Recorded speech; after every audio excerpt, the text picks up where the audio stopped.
54개의 나라가 이분을 왕이라고 부르고 있습니다. 10개 이상의 나라의 화폐에 이 얼굴이 등장합니다. 얼마나 영광스럽고 얼마나 권세가 큰지 사실이 아닙니다. 그건 명목상입니다. 이름뿐입니다. 상징적일 뿐입니다. 입술로만 메제스티, 여왕이시여 만세수를 하옵소서 그러지, 실제 나라를 다스리는 일에 있어서, 실제 삶의 현장에서 엘리자베스 여왕은 아무 상관이 없습니다. 너무 많은 크리스천들이 이런 식으로 예수님을 모시고 살아갑니다. 그것이 우리의 큰 재앙입니다. 예수님은 절대 명목상으로, 이름만으로, 입술만으로, 상징적으로 주라고 불러야 할 그런 왕이 아니십니다. 예수님은 왕 중에 왕이시니까요. 그분 때문에 오늘 아침이 밝았습니다. 그분 때문에 여름이 찾아오고 있습니다. 그분 때문에 겨울이 오고, 그분 때문에 비가 오고, 그분 때문에 태양도 지구도 달도 제 궤도를 정확하게 돌고 있습니다. 지구의 지축이 이렇게 수직적으로 서 있지 않고 약 23도 정도 기울어져 있습니다. 이 기울기로 자전을 하고 공전을 하기 때문에 태양에 가까이 올 때 우리는 여름이라 하고, 태양에서 멀어질 때 겨울이라 합니다. 그 지축의 양쪽 끝을 누가 붙들고 있어요? 누가 붙들고 있어요? 트럼프가 한쪽 붙들고, 또 하나 시진핑이 붙들고 있나요? 과학자들이 붙들고 있나요? 누가 붙들고 있어요? 예수님이 붙들고 있습니다. 골로새서 1장 16절 17절에는 이렇게 기록하고 있습니다. 한번 같이 읽어볼까요? 만물이 그에게서 창조되되 하늘과 땅에서 보이는 것들과 보이지 않는 것들과 혹은 왕권들이나 주권들이나 통치자들이나 권세들이나 만물이 다 그로 말미암고 그를 위하여 창조되었고, 또한 그가 만물보다 먼저 계시고 그 안에 함께 섰느니라. 여기서 말하는 그가 누구죠? 예수님입니다. 예수님을 이야기하면서 사도 바울은 그분 때문에 만물이 창조되었고, 그분을 위하여 창조되었고, 지금 현재 만물이 제자리에 있는 것은 그분이 붙잡고 있기 때문이라고 말하고 있습니다. 어떤 왕이 이런 일을 할 수 있겠습니까? 그는 왕이십니다. 그런데 그 왕이 어떻게 친숙한 예수로 우리 곁에 있죠? 멸망할 우리, 죄에 팔린 우리, 노예가 된 우리를 건져내기 위해서 사람의 몸을 입고 이 땅에 오셔서 우리의 죽음을 다 뒤집어 쓰고 십자가에 죽으신 겁니다. 그리고 끝났으면 그분은 왕이 되지 못합니다. 그분이 죽음을 이기고 다시 살아나셨습니다. 그리고 하늘에 올려서 온 우주 만물을 다스리는 왕으로 재직 중에 계십니다. 빌립보서 2장은 이렇게 말합니다. 빌립보서 2장에 예수님이 원래 하나님이셨는데 자신을 낮추사 사람이 되시고, 사람 중에도 종이 되시고, 종 중에서도 자기를 십자가에 죽기까지 함으로써 우리를 섬겨준 하늘의 왕이시라고 말하고 있습니다. 이야기가 거기서 끝냈다면 여러분과 저는 이 자리에 있지 않죠. 그 예수님이 다시 살아나시고 승천하시고 하나님 우편에 앉아서 지금도 우리를 위하여 중보하고 계시고, 오순절날 성령으로 우리 가운데 오셔서 그 예수님의 영으로 말미암아 우리가 하나님의 백성이 된 것입니다. 빌립보서 2장은 그 과정을 이렇게 설명합니다. 한번 같이 읽어야 되겠습니다. 빌립보서 2장 9절에서 11절입니다.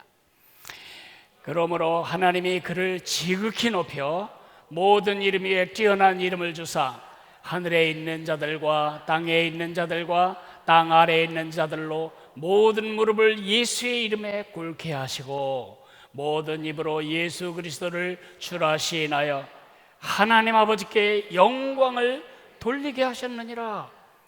와우!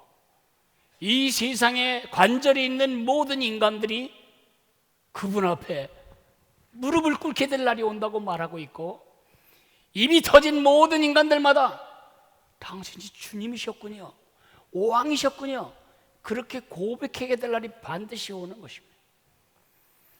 여러분은 복 받았습니다. 저도 복 받았습니다.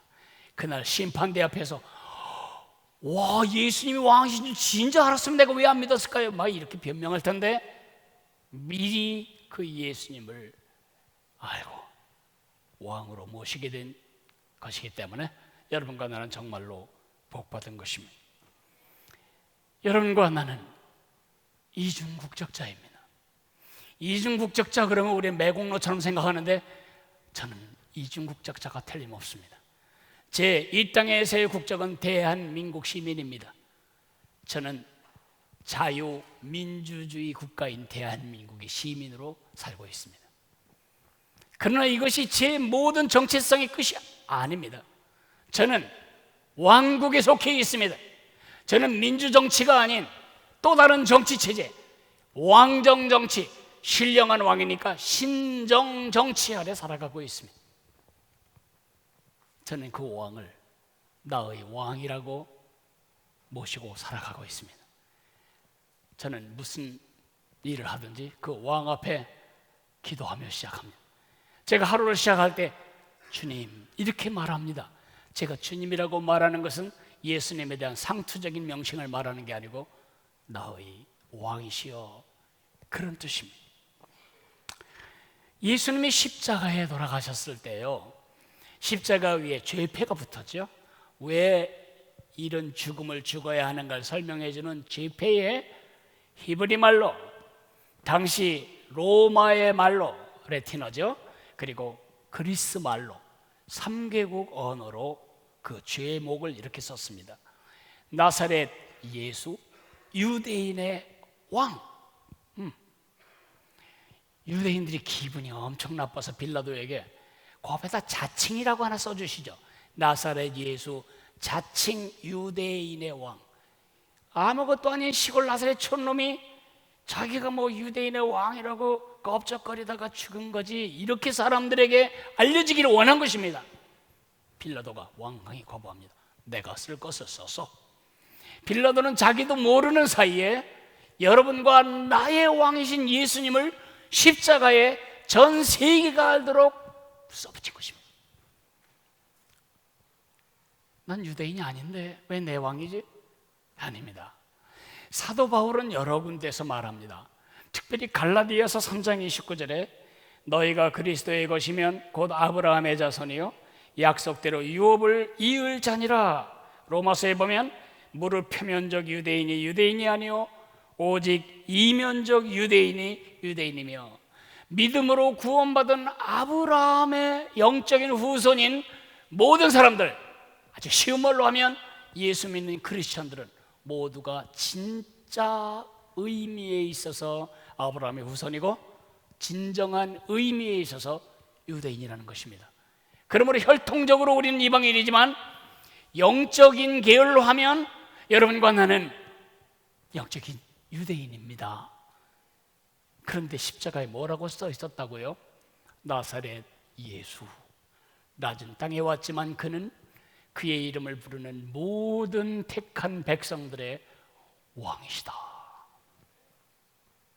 문제는 말이죠, 문제는 그 왕의 왕되심을 우리가 누리지도 못하고 보이지도 못하는 것입니다. 우리가 이 땅에 존재하는 이유는 예수님의 왕되심을 누리면서 그 행복한 삶을 누리면서 증거하면서 전시하면서 보여주면서 예수님의 왕이신 사실을 전혀 모르는 우리 동서가, 우리 동창이, 우리 아버지가, 우리 며느리가 영적인 귀화를 하도록 유도하는 하나님 나라의 대표 선수들로 여러분과 제가 이 땅에 있는데 왜 그 노릇을 못하냐 이거죠. 여러분 때문에 하나님 나라에 귀화한 사람 몇 사람이나 됩니까? 한 사람도 없다면 우리 하나님 나라 백성으로서의 역할을 잘 못하는 겁니다. 왜 그 집에 시집 갔는지 아시겠어요? 왜 그 직장에 갔는지 알겠어요? 왜 그 학교에 합격시켰는지 아시겠냐고요? 그 옆에 있는 사람들 귀화시키라고, 하나님 나라를 제대로 보여주라고. 여러분과 내가 속한 왕이 어떤 분이신지를 우리의 뼛속에 넘치는 확신을 가지고 우리의 표정과 우리의 삶과 우리의 인격과 우리의 평생으로 증거하라고. 그게 잘 안 되는 이유가 뭔가? 엘리자베스 2세를 섬기듯이 우리가 얼마나 많은 경우 예수님을 명목상의 왕, 입술로만 주, 실제로는 다 내가 왕이야, 내가 계획하고 내가 의도한 삶을 잘 살아가도록 나를 도와주는 하늘의 파출부, 하늘의 도우미, 예수님이 그렇게 시시한 분이 아니십니다. 새 시리즈를 제가 시작합니다. 예수, 하늘 왕에 대한 그 백성들의 합당한, 정확한 그의 바른, 예의 바른 매너가 무엇인지를 저는 6번에 걸쳐 여러분에게 강의할 것입니다. 오늘 그 첫째 시간은 그 모든 것의 기초가 되는 기초 매너, 기초 예의, 절대 겸손입니다. 정말 그렇게 산 사람이 있을까요? 아무도 없습니다. 하나님을 왕으로 모시고 제대로 살아간 백성이 누굴까요? 별로 없습니다. 그러나 가장 근사한, 가장 가까운 우리의 모델이 있다면 바로 다윗 왕입니다. 저는 다윗 왕이 지금부터 3000년 전에 살았던 우리 믿음의 선배가 어떻게 하늘의 왕을 구체적으로 보이지 않는, 눈에 띄지 않는 투명 옷을 입고 옆에서 다스리듯이 다스리는 왕을 인식하고 그 왕이 지배하는 삶을 살았는가, 다윗 왕의 생애를 기초로 여러분에게 왕을 향한 우리의 매너를 말씀드리려고 합니다. 오늘 첫 번째 일은 절대 겸손. 여러분, 사극을 보시면 신하가, 가까운 신하가 왕 앞에 자주 하는 말들이 있는데 그 중에 가장 많은 말이 뭐예요? 칭찬을 듣든지 선물을 받든지 책망을 받든지 그 앞에 얼굴을 내밀든지 황공무지로소이다. 뭐가 황공이죠? 위험이 있고 분에 넘쳐서 어렵고 두렵다. 왕의 가치가 너무 위험이 있어서 나같이 부족한 신하가 말 한마디 꺼내는 것도 위험하고 두렵다, 그런 뜻입니다. 다윗이 어떻게 그렇게 했는지 한번 성경으로 읽어볼까요? 여러분의 성경책 보통 성경 635페이지쯤에는 역대상 15장이 있습니다. 역대상 15장 25절에서 29절을 저하고 함께 찾아서 읽도록 하겠습니다.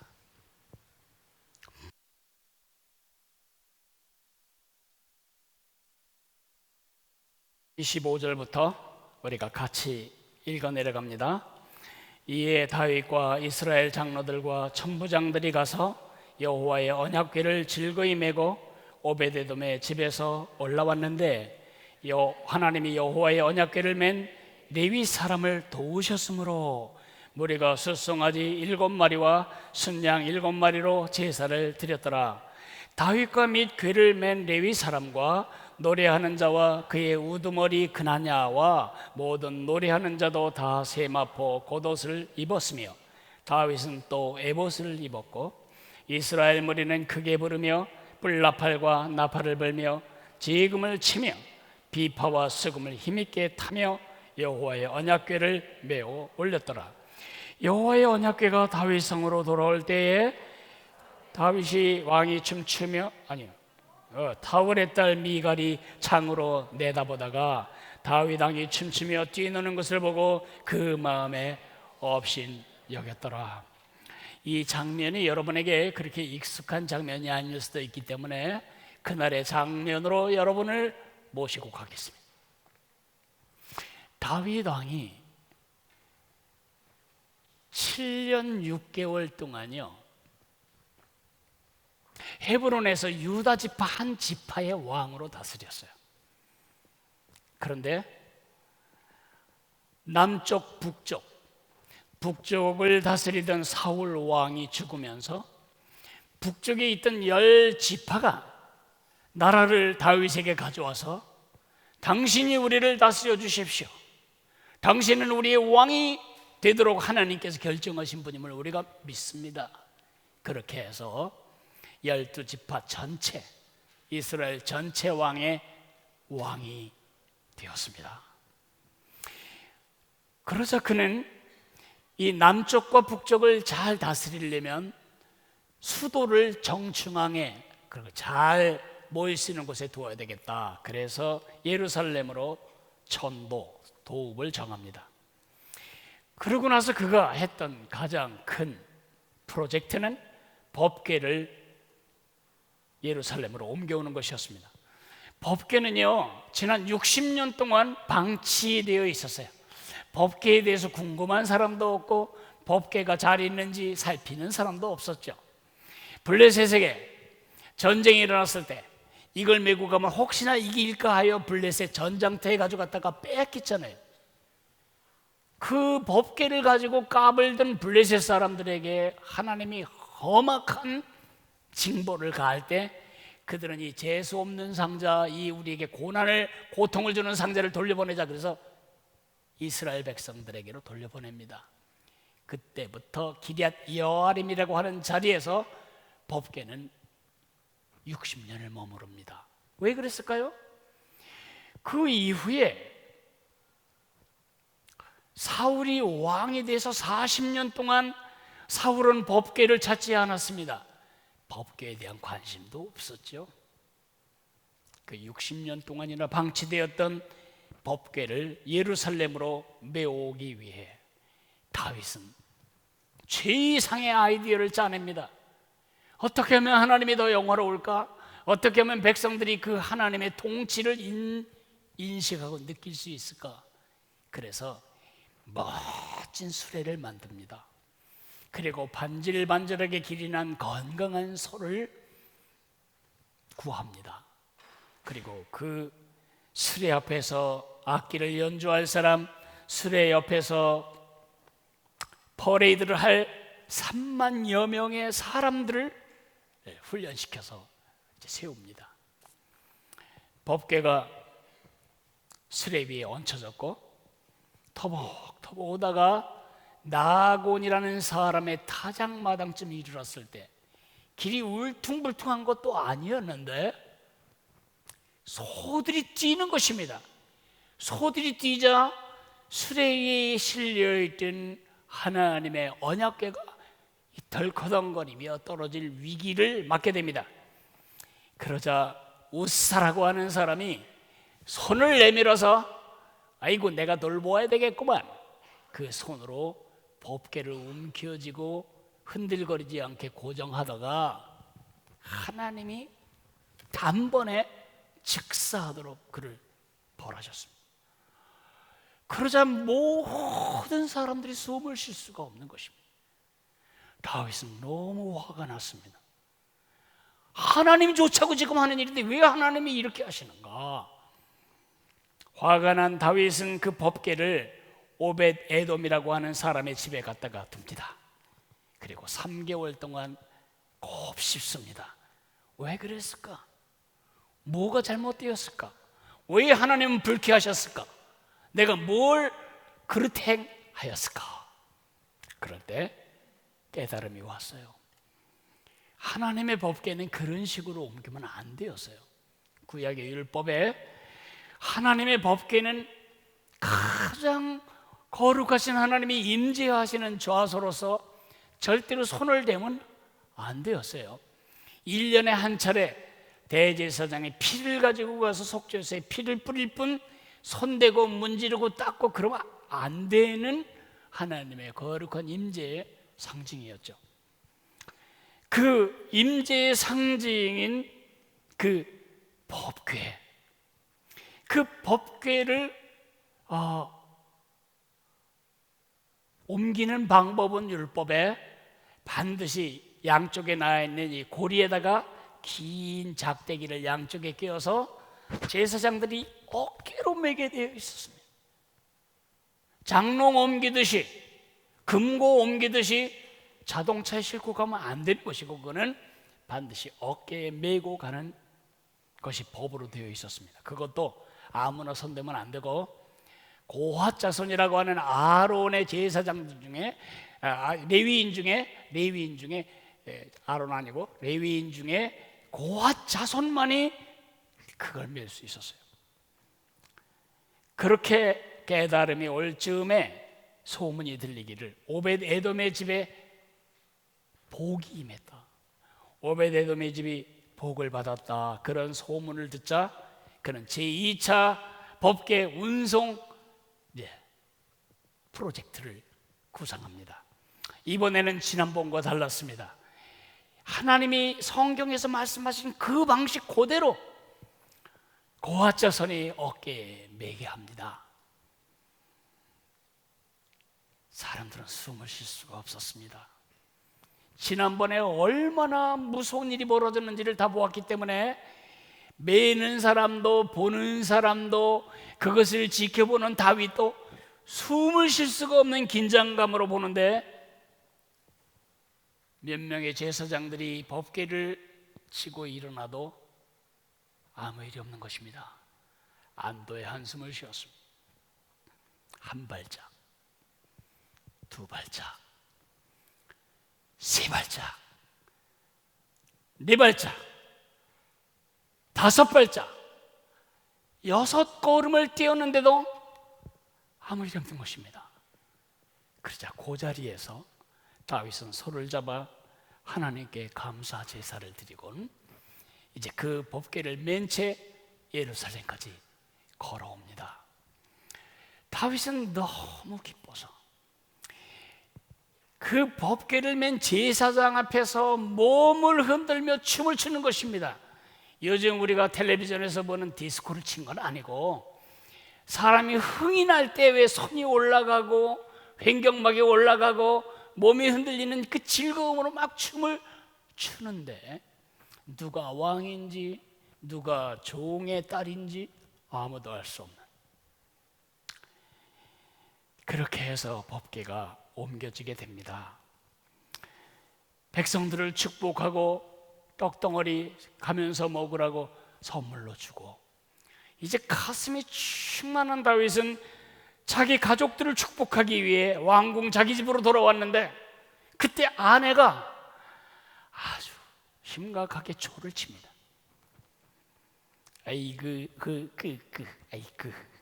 왕이란 자가 채통머리 없이, 위험 없이 엉덩이 흔들며 춤을 추고, 그래가지고요 어떻게 열지바에 위험 있는 군주의 역할을 하겠는가? 당신이 우스워지면 왕비인 나도 우스워지는데, 멸시를 하며 조롱할 때에 다윗이 말합니다. 나는 당신이 말한 계집종의 눈앞에서 춤을 춘 것이 아니오, 나는 살아계신 여호와 하나님 앞에서 한 것이오.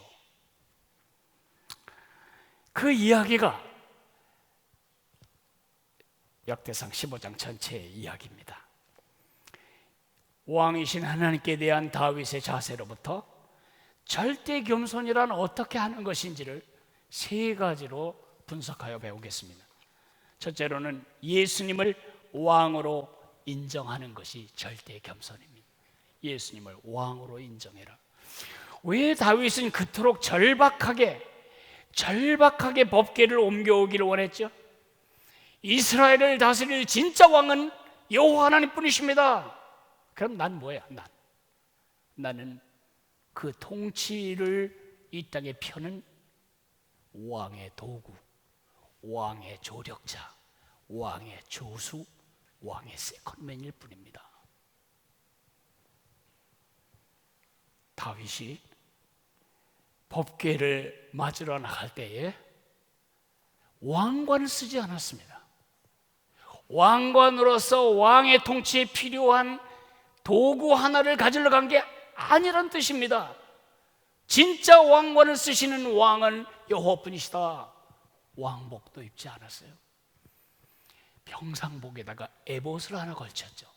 제사장이 이렇게 입는 긴 조끼 비슷한 옷을 입고, 왕의 가마를 타거나 왕의 말을 타지 않았습니다. 무슨 뜻이에요? 여호와 그가 주시고 여호와 그가 정왕이시다. 여러분 주민센터에 가보시면 많은 캐비넷이 있고 그 캐비넷에 이런 딱지가 하나씩 다 붙어 있습니다. 관리 책임자 정아무개, 부아무개, 그죠? 지금 다윗은 그의 새로운 정부, 새로운 정치에 이걸 붙이는 것입니다. 이 나라의, 이 백성의 정관리 책임자는 여호와 하나님, 부책임자는 나 다윗. 이 메시지가 바로 법궤를 모셔오는 일이었습니다. 여러분과 내가 회개해야 할 가장 큰 죄는 게으른 죄, 음란한 생각을 한 죄, 하나님께 대한 불충성, 그건 다 두 번째 죄고 부수적인 죄예요. 가장 근원적인 죄는 영적인 영모죄입니다. 모든 왕국에서 가장 무섭게 다스려지는 죄는 왕을 뒤집어 엎고 왕을 죽여 없애고 새로운 사람을 왕으로 세우는 영모죄입니다. 왕을 제거하고 내가 그 왕의 자리에 오르려고 하는 것을 옛날엔 영모죄라고 했고 요즘은 쿠데타라고 부르죠. 군사 쿠데타로 말미암아 대통령이 된 사람이 우리에게 있지만 실패했다면 그는 사형입니다. 무조건. 우리나라 역사에 보면 왕에 대한 영모죄를 꾀한 사람은 삼족을 멸해요. 친족, 외족, 처족 다 전부 죽이는 것입니다. 이렇게 영모죄는 무서운 죄입니다. 우리가 영모죄를 지었냐고? 왕이신 그분을 내 비서로 두고 내가 왕 노릇했다면 그건 영모죄가 분명하지요. 영적인 영모죄입니다. 이제 새로운 정부를 구성해야 합니다. 예수님을 정왕으로, 나는 부왕으로, 예수님을 킹으로, 나를 세컨맨으로 정부를 새롭게 구성해야 합니다. 남편 여러분에게 고합니다. 좋은 남편 되기를 원하시나요? 빨리 부자로 내려가세요. 내 아내의 정남편은 예수님이십니다. 나는 부입니다. 정말 좋은 아내가 되고 싶으신가요? 정자리에서 내려오세요. 세컨드란 말이 와이프의 두 번째 와이프란 뜻이어서 좋진 않지만 부로 내려오시라고요. 정 아내는 우리 예수님, 그를 돌보고 보살피고 책임질 분은 예수님밖에 없고 나는 그 사랑에 통해서 그를 섬기고 복종하고 도울 부 아내다. 좋은 부친이 되기를 원하십니까? 좋은 모친이 되기를 원하십니까? 정부친의 자리를 예수님께 내드리세요. 그리고 여러분 부친이 되고 부모친이 되세요. 사업이 잘 되든 안 되든 관계없이 잘 자며 풍성한 삶을 누리기를 원하십니까? 사장 자리를 내놓으시죠. 예수님이 정사장입니다. 저는 부사장입니다. 예수님이 정원장님이십니다. 저는 부원장입니다. 예수님이 정회장이시고 나는 부회장입니다. 예수님이 정부장님이시고 나는 부부장입니다. 이러한 새로운 영적 정부가 여러분 마음에 정확하게 들어설 때 우리는 하늘나라를 누리며 보이며 끼치며 수많은 사람들이 우리 왕국 삶에 관심을 가지고 귀화하게 되는 증인의 삶을 살게 되는 것입니다. 예수님을 왕으로 인정하자. 두 번째는 예수님을 왕으로 두려워하자. 예수님을 왕으로 두려워해야 합니다.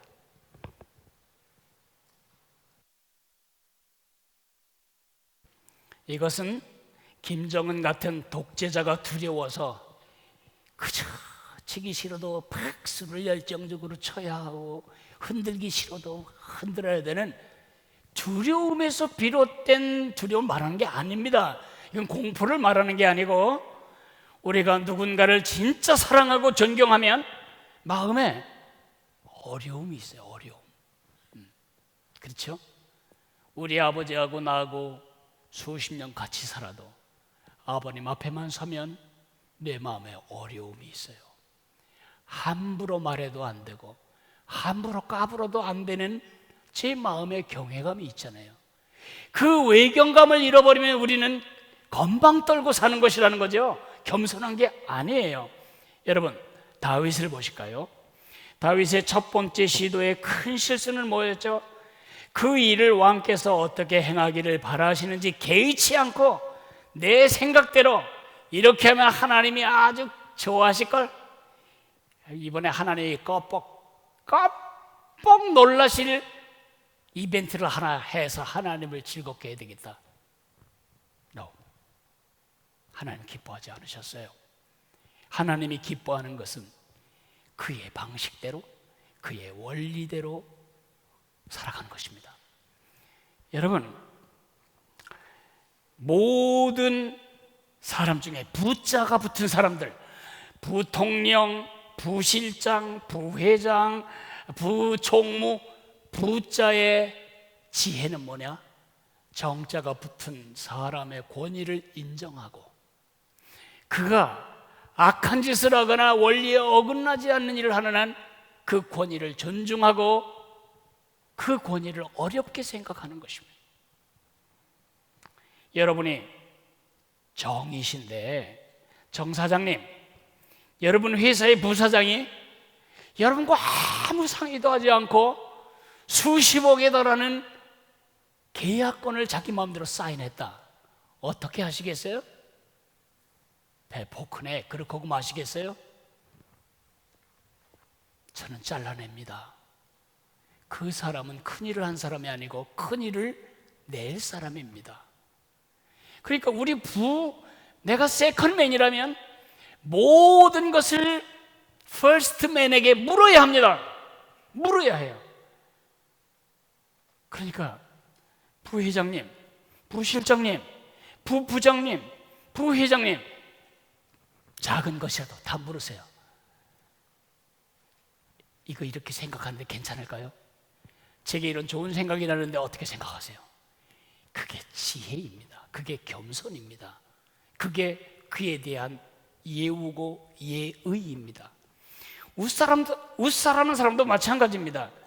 웃사가 덜컹거리는 수레에서 법궤가 굴러 떨어질까 봐 손으로 가서 꽉 잡았다가 저렇게 벼락 맞듯이 그 자리에서 즉사하는 형벌을 받았어요.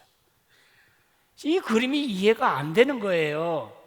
그러면 굴러 떨어져서 땅바닥에 돌판도 쏟아지고 항아리도 쏟아지고 만나 항아리 쏟아지고 지팡이도 튕겨져 나가는 게 하나님 좋아하실 일인가요? 그렇게 저는 생각을 했었죠.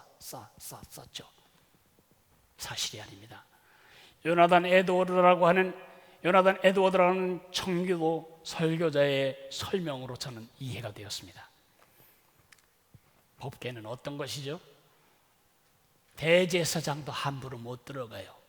1년에 딱 한 차례 들어가는데 그 궤 앞에 서기 전에 온몸을 털을 밀고 온몸을 씻은 다음에 영적으로 죄를 다 회개하고 짐승을 죽여 자기 죽음을 대속한 다음에 방울이 있어서 걸어다니면 딸랑딸랑거리는 에봇을 입고 발목에 긴 줄을 맨 다음에 그 안에 들어가는 것입니다. 딸랑거리는 소리가 끝났으면 죽었다는 뜻입니다. 그 시체 가지러 누구 들어가면 또 죽습니다. 줄로 잡아다니는 거죠. 그런 일이 실제로 있었는지는 성경에 기록되지 않아요. 그럴 만큼 거룩하신 하나님의 법궤를 우사는 이렇게 생각했어요. 이 상자 떨어지면 안 되는데 이거. 그래서 이 손으로 붙잡을 때에 우사의 마음의 교만입니다. 이 더러운 먼지 구석이 땅에 떨어지는 것보다 이 거룩한 손에 하나님이 안기는 게 좋을걸? 그런 뜻이라는 겁니다. 누구가 더 더러워? 땅이 더러워? 인간이 더 더러워? 그래서 그걸 잡은 것입니다. 만약에 그때 안 죽었으면 평생 가도록 이럴 거예요. 내가 그때 하나님 진짜 하나님 크게 도와드렸지. 하나님 내게 아주 영원토록 잊지 못할 빚을 졌지. 내가 그때 안 잡았으면 아이고 그게 어떻게 됐을까. 그렇게 건방 떨고 살았을 겁니다. 그 이후로 모든 백성들은 두려움, 그것이 죽을까 봐 두려운 것보다 하나님은 그렇게 함부로 대우해서는 안 되시는 분이구나, 그것을 깨닫게 된 것입니다. 여러분, 우리의 육의 버릇은 어떤 거죠? 경외감을 잃어버리는 것입니다. 그 자동차 하나 새로 사면 그 감사함, 그 영광스러움. 누가 그거 하나 문 콕 찍으면 진짜 혼내주고 싶을 만큼 아깝잖아요. 얼마나 가요? 한 1년쯤 가면 문 콕 괜찮아. 한 3년쯤 가면 긁혀도 괜찮아. 한 10년쯤 가면 이거 왜 안 망가지지 이거? 그래. 이게 우리의 모습이에요. 하나님도 마찬가지예요. 처음엔 경외로 시작해요. 하나님의 이름만 불러도 막 두려워. 근데 조금 더 익숙하면 하나님과 농담을 해요. 하나님 이름을 가지고. 조금 더 있으면 버릇장머리 없어. 우리 아이들이 외부에서 손님이 오면 처음에는 눈도 못 마주치고 이렇게 뭐라고 하지? 존경심, 두려움, 낯설음 가지고 있다가 며칠 지나면 가서 안기고 며칠 지나면 어깨에 타고 그 다음에는 주먹으로 치고, 그 아이들 보고 포르장머리 없다고 말하는 우리가 얼마나 하나님께 대해서 외경감, 존경심 잃어버리고 어려운지 모르고 내 멋대로 마음대로 살아가는지. 어미로우신 왕 앞에서 외경감을 잃어버린 가슴은 타락한 가슴. 아버지는 50년을 같이 살아도 여전히 큰 분이십니다. 그분에 대한 마음의 존경을 잃어버리면 여러분 효자가 아닙니다. 십자군 왕들은 예루살렘을 정복해 놓고도 자기들이 왕이라고 한 번도 호칭한 적이 없습니다. 우리가 그래야 합니다. 우리가 기도 안 하는 이유는 뭐죠? 게으름이 아닙니다. 교만입니다. 하나님과 상의 안 해도 내가 알아서 다 한다. 부회장은 정 회장님에게 다 의논해야 된다니까요. 오늘 하루, 오늘 드릴 예배를 위해, 예배 끝나고 교제를 위해, 교제 끝나고 집에 가서 할 일을 위해 하나님께 제가 오늘 이 일을 하려는데 하나님 괜찮겠죠? 도와주세요. 어떻게 결정하는 게 좋을까요? 다 상의를 하며 살아가는 것입니다. 마치 여러분의 삶을 누군가가 훔쳐본다면 정신이 나간 건 아닌데 왜 저렇게 꼭 눈에 안 보이는 투명 인간을 옆에, 투명한 왕을 옆에 모시고 있는 것처럼 저렇게 하지? 그런 의구심이 들게 살아간다면 여러분 제대로 지금 믿음으로 살아가는 것입니다. 내 멋대로 결정하고 내 멋대로 승질내고 내가 계획한 대로 안 됐다고 때려치우고 내가 계획한 대로 됐다고 잘난 척하고 다 건방 떠는 것입니다. 세 번째, 마지막, 왕 앞에서 사십시오. 왕의 눈을 의식하며 살아가는 것을 말합니다. 다윗 왕의 생애의 가장 기쁜 사건은 무엇이었을까요? 물맷돌로 적군을 쓰러뜨린 것이었을까요? 10대의 이스라엘 군대 총사령관이 된 것이었을까요? 왕의 사위가 된 것이었을까요? 아닙니다. 단 한 번도 다윗이 덩실덩실 춤을 추면서 기뻐했던 이야기가 나온 사건이 없습니다. 오직 이 사건, 왕이신 하나님을 이스라엘의 예루살렘의 왕으로, 이스라엘의 왕으로 예루살렘에 모실 때 그는 견딜 수 없는 기쁨과 감동으로 살았습니다. 집에 갔더니 미갈이라고 하는 자기 아내가 초를 치는 것입니다. 막 얼굴이 흥분이 되어서 이제 오늘 한 이야기를 하면서 이제 축복하려고 하는데 그 부인이 이렇게 힘을 쭉 빼버립니다. 한번 읽어볼까요? 사무엘하 6장 20절 말씀입니다. 다윗이 자기의 가족에게 축복하러 돌아오매 사울의 딸 미갈이 나와서 다윗을 맞으며 이르되 이스라엘 왕이 오늘 어떻게 영화로우신지 방탕한 자가 염치 없이 자기의 몸을 드러내는 것처럼 오늘 그의 신복의 계집종의 눈 앞에서 몸을 드러내셨다. 이렇게 말해요. 계집종의 눈 앞에서 그게 뭐 하는 겁니까? 남들이 보기에 그게 뭡니까? 그게 군주의 위양입니까? 그런 위험 없는 군주가 어떻게 다스리겠습니까? 전부 전제하는 게 사람들의 눈이에요. 진짜 딸 잘 키워야 돼. 아버지 여러분, 딸 잘 키워야 돼. 왜냐하면 이 미갈의 이름이 나올 때마다 그 앞에 사울의 딸 미갈이 그렇게 나와요. 사울 임금님은 한평생 하나님을 왕으로 모신 적이 없어요. 내 왕권이 다윗에게 갈까 봐 그것 때문에 평생 고심하다가 전사했어요. 그러니까 그 딸이 뭘 보고 배웠겠냐고요. 사람들이 날 어떻게 생각할까? 왕으로서 어떻게 치장을 해야 내가 권위 있어 보일까? 사람의 눈동자 앞에서 할 때 우리는 연기합니다. 진실한 사람은 안 됩니다.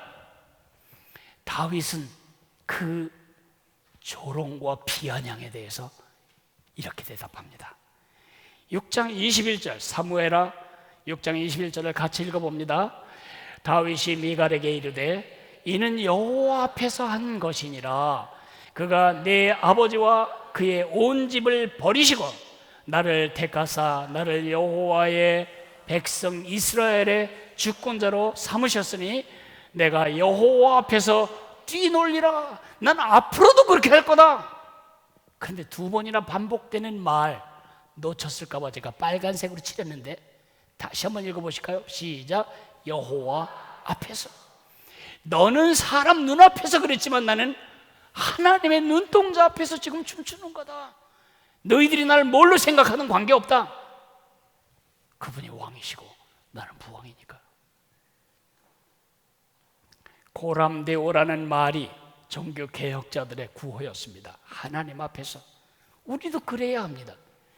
만약 유대인들이 이렇게 하지 않았다면 저는 여러분 모두 뒤통수에다가 이거 하나씩을 얹어놓고 싶습니다. 유대인들이 뒤통수에 얹고 다니는 이 모자 이름을 키파라고 부르는데 이 키파는 무슨 뜻이냐? 내 위에는 왕이 계시다. 나는 그분의 권위 아래에 있다. 화장실에 가든 음악을 듣든 대화를 하든 계약을 하든 자녀를 가르치든 항상 의식하는 것,